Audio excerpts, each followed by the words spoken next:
Le granit est à Louvigné du désert, ce que le sel est à Guérande.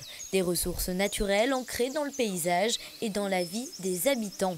Pas étonnant donc d'y trouver le plus gros producteur indépendant français, la Générale du Granit. Une entreprise familiale implantée en Ille-et-Vilaine en 1965. Tout ce savoir-faire que nous gardons dans l'entreprise et nous continuons de former des apprentis malgré la difficulté, c'est le savoir-faire des tailleurs de pierre. C'est un savoir-faire ancestral où justement on connaît la matière, on sait comment l'utiliser, comment la travailler pour garantir un vrai résultat.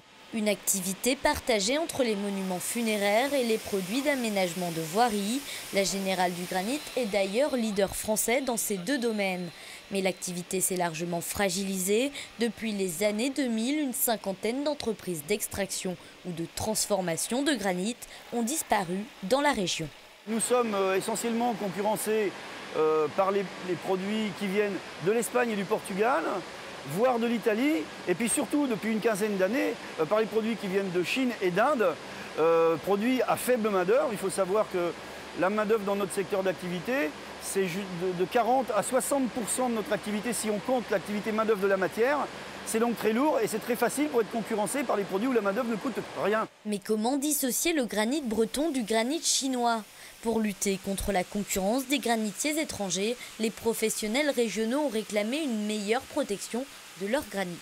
Nous avons décidé de nous raccrocher à l'IGP. C'est une marque qui est lancée par le gouvernement, une marque générique qui va aussi bien aller vers le couteau de l'Aïol, la dentelle de Calais, la porcelaine de Limoges, qui va garantir aux consommateurs le savoir-faire. Le granit breton veut s'inscrire dans cette démarche. On a déjà commencé avec l'aide du Conseil général, mais aussi de l'État. Nous avons travaillé sur ce projet pour appliquer à nos produits la parfaite transparence. Le lancement de cette nouvelle marque, au nom pressenti de Granit de Bretagne, ne devrait pas se faire avant 2015. Avec 12 millions d'euros annuels de chiffre d'affaires, dont 20% à l'export, la Générale du Granit est tout de même bien ancrée dans la pierre.